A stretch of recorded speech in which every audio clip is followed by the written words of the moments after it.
భారతదేశంలో ఏ రాష్ట్రానికి దక్కనటువంటి గిఫ్ట్ ఇప్పుడు అమరావతికి దక్కింది అనేటువంటి వార్తలు సోషల్ మీడియాలో చక్కర్లు కొడుతున్న నేపథ్యంలో ఇంతకీ ఏంటా గిఫ్ట్ అనేది మనం విశ్లేషణ చేసుకునేటువంటి ప్రయత్నం చేద్దాం. ప్రస్తుతం మనతో పాటున్నారు ప్రముఖ రాజకీయ విశ్లేషకులు, ప్రముఖ సీనియర్ జర్నలిస్ట్ సిఎస్ రావు గారు. సార్తో మాట్లాడదాం. సార్ నమస్తే. సార్ నమస్తే. భారతదేశంలో ఏ రాష్ట్రానికి దక్కనటువంటి గిఫ్ట్ ఇప్పుడు అమరావతికి దక్కింది అనేటువంటి వార్త సోషల్ మీడియాలో చక్కర్లు కొడుతుంది. ఇంతకీ ఏంటా గిఫ్ట్? ఇటీవల కాలంలో అమరావతికి వస్తున్నటువంటి ప్రాజెక్ట్స్ కానీ, కంపెనీలు కానీ, ఫండ్స్ కానీ, ఇవన్నీ కనుక గమనిస్తూ ఉంటే మనం అమరావతి పంట పండింది. ఆంధ్రప్రదేశ్ రాజధాని అమరావతి భారతదేశంలోనే కాదు ప్రపంచంలో నెంబర్ 1గా నిలిచేలాగా చంద్రబాబు నాయుడు బాటలు వేస్తున్నారు అనే మనం గట్టిగా చెప్పచ్చు. ఇప్పుడు తాజాగా ఊహించినటువంటి ఇంకో గిఫ్ట్ వచ్చింది అమరావతికి. ఏంటి ఆ గిఫ్ట్ అంటే ఇప్పటి వరకు భారతదేశంలో ఏ రాష్ట్రానికి లేనటువంటి పైప్డ్ గ్యాస్, అమరావతి మొత్తానికి పైప్డ్ గ్యాస్ సదుపాయం కల్పించడానికి, పైపుల ద్వారా గ్యాస్ సరఫరా చేయడానికి ఇండియన్ ఆయిల్ కార్పొరేషన్ ముందుకు వచ్చింది. ఐఓసి ఇండియన్ ఆయిల్ కార్పొరేషన్ బయటకు వచ్చి ఒప్పందం కుదుర్చుకుంది ఆంధ్రప్రదేశ్ ప్రభుత్వంతో.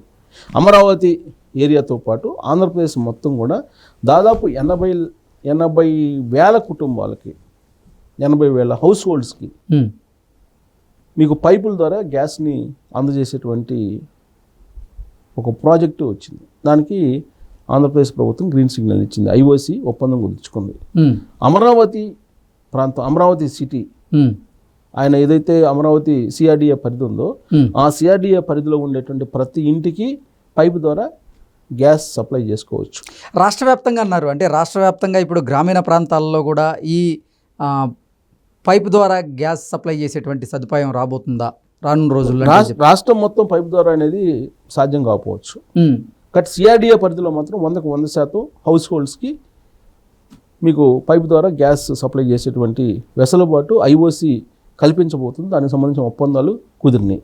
ఇలాంటి వెసులుబాటు ఎక్కడైనా ఉందా భారతదేశంలో, ఏ రాష్ట్రంలో ఉందా అంటే గుజరాత్లో ఒకే ఒక సిటీలో ఉంది.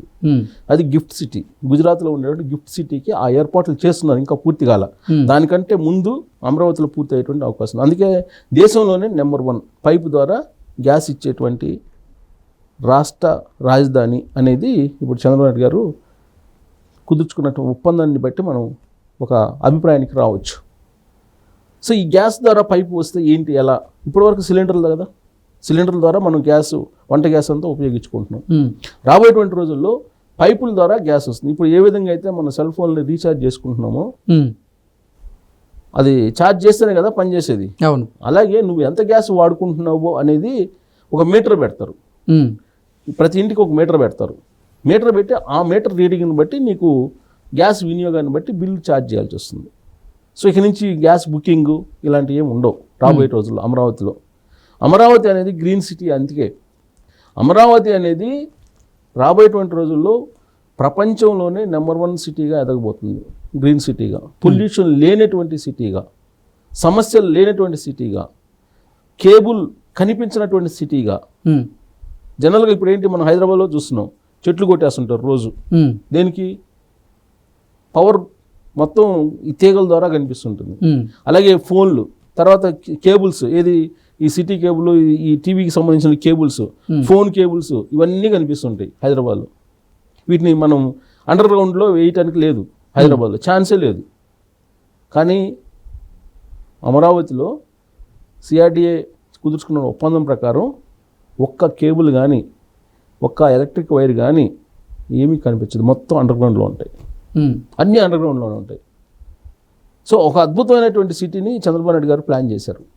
రాబోయేటువంటి రోజుల్లో వరల్డ్ నెంబర్ 1గా అమరావతి ఎందుకు అవుతుందని అంటే ఇలాంటి డిజైన్లు, అత్యాధునికమైనటువంటి సాంకేతిక పరిజ్ఞానాన్ని అక్కడ ఉపయోగించబోతున్నారు. Green city, pollution, zero pollution తోటి ఏర్పడిపోయేటువంటి సిటీ అమరావతి. అది రాజధాని. డోలారా సిటీ కూడా సేమ్ అదే ప్లాన్ చేస్తున్నారు గుజరాత్లో.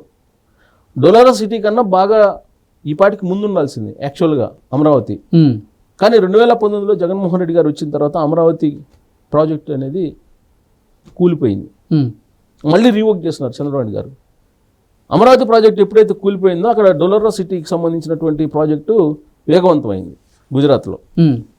ఆ డొలరా సిటీలో కూడా కేబుల్స్ కానీ వాటర్ ప్రాబ్లం కానీ పొల్యూషన్ కానీ ఏమీ లేకుండా డిజైన్ చేస్తున్నారు. ఎడ్జ్లో అంటే సీ పక్కన ఉండేటువంటి రాజధాని, రివర్ సైడ్ క్యాపిటల్. బట్ అది డొలరా సిటీ అట్ట కాదు. డొలరా సిటీకి వాటర్ కొన్ని 100 కిలోమీటర్ల నుంచి వాటర్ తీసుకొస్తున్నారు. కానీ అమరావతికి అలా కాదు. రివర్ సైడ్ సిటీ, ప్రపంచంలో రివర్ సైడ్ సిటీ అమరావతి.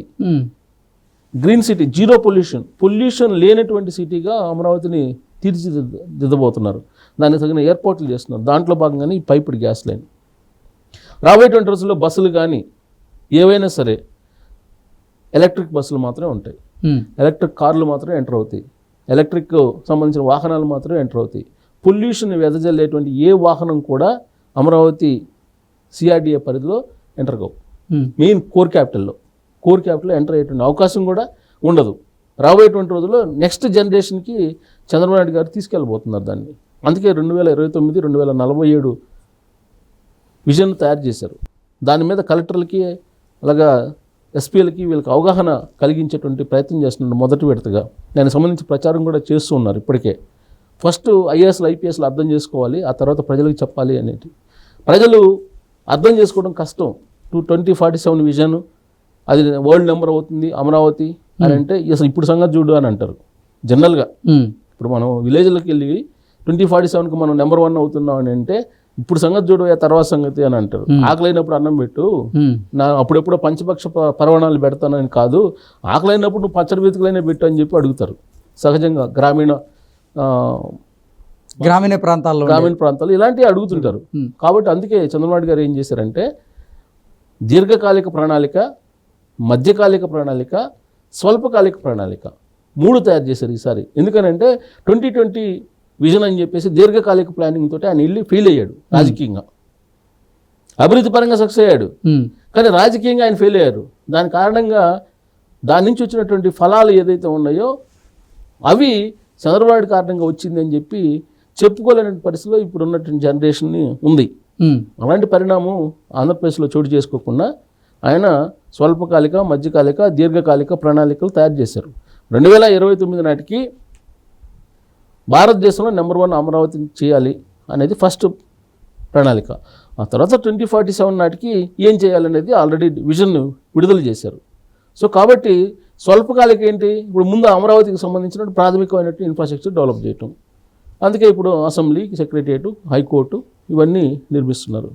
అంటే కోర్ క్యాపిటల్ తర్వాత రింగ్ రోడ్డు తర్వాత అవుటర్ రింగ్ రోడ్డు, ఇలా ప్లాన్ చేసుకున్నారు ఆయన. ప్లాన్ చేసుకుని ఒక growth engine, Andhra Pradesh growth engine ఏదంటే అమరావతి అనేది చెప్పడానికి ప్రయత్నం చేస్తున్నాడు. దాంట్లో భాగంగా ఆయన గుజరాత్లో గిఫ్ట్ సిటీ ఏదైతే ఉందో ఆ గిఫ్ట్ సిటీలో ఉన్నటువంటి పైప్ లైన్ గ్యాస్ సరఫరా ఏదైతే ఉందో ఆ తరహాని మించి ఇక్కడ ఏర్పాటు చేస్తున్నారు. అది ఒక గిఫ్ట్ అమరావతికి, ఇప్పుడు మరో గిఫ్ట్ అనుకోవాలి. Okay sir, thank you so much. Thank you.